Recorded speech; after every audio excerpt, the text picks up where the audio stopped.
All right, welcome to part 3 regarding bookmarks in Power BI. Now, so far we have learned a lot about bookmarks and how we can use them, so what they are actually, and that we can link them either by using the bookmark navigator or also by using single buttons, which allow us to trigger the bookmark and create it in a way that it looks like we only have one button, and if someone clicks on the button, then the bookmark gets triggered, right? So these options are available for us, and we can set them up by simply selecting the icon, for instance, and then go under the configuration inside the formatting pane and then specify here for instance, this specific one, what kind of action it should be triggered on, right? Bookmark, profile mode. We have done this in the last video. So far, so good. I told you for the bookmark at the beginning, when we create them, if I go back to my bookmarks, then most often in the configuration setting, we would like to disable this data option, because the data option also captures the data state of the visual, meaning the filtered state.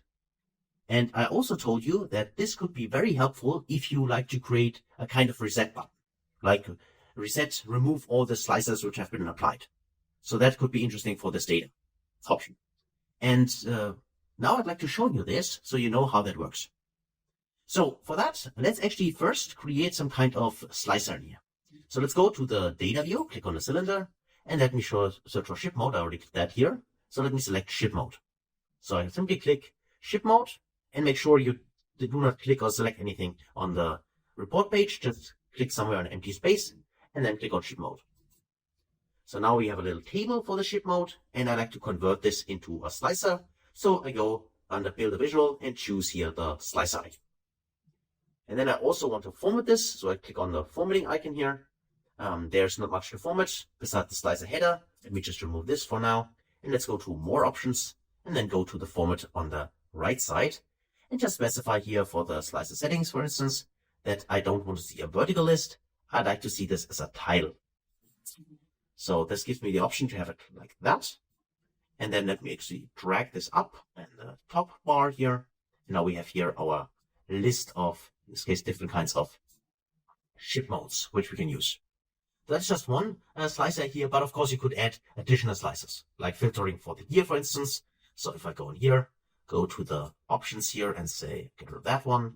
I also have a dates table here, and I would like to add maybe here the year column. So I go with year here. So I got the sum, but I would like to have this as actually also a slicer.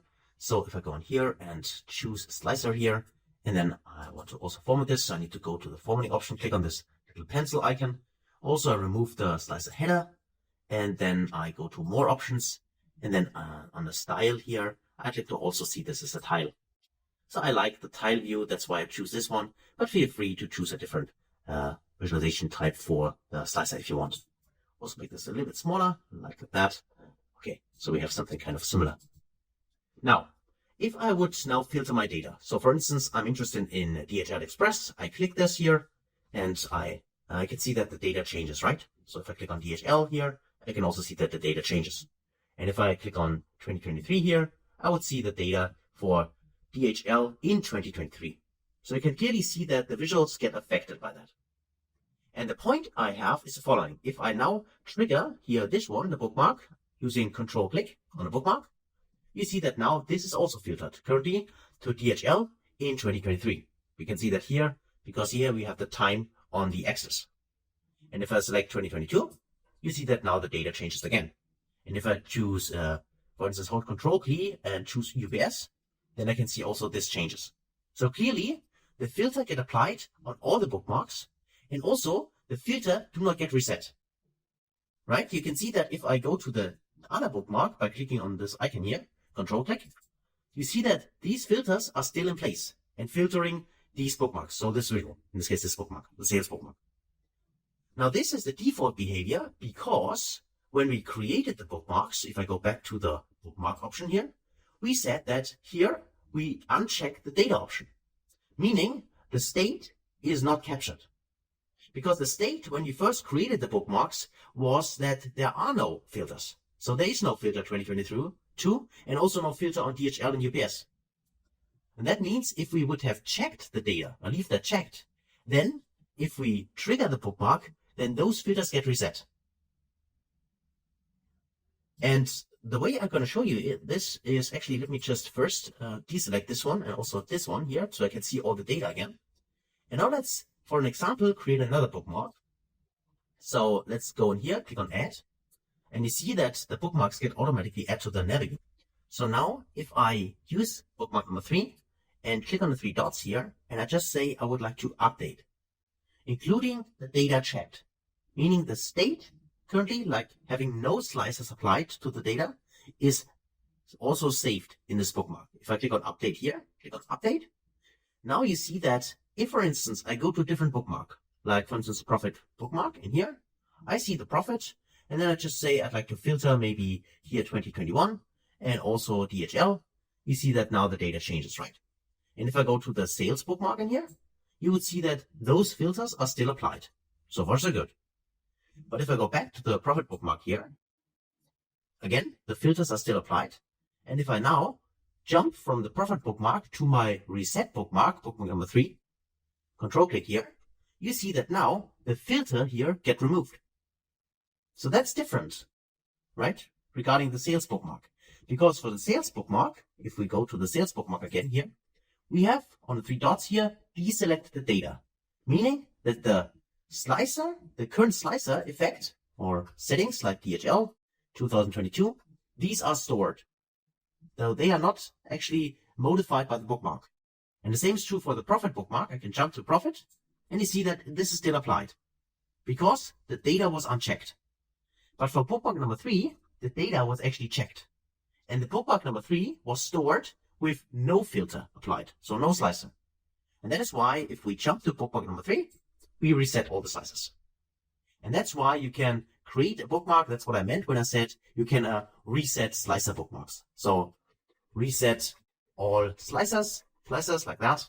You can name it this way. And this just means that now you have a bookmark which gets rid of all the filters which the report end consumer might have used. So that's sometimes helpful, and you want to have this in the report.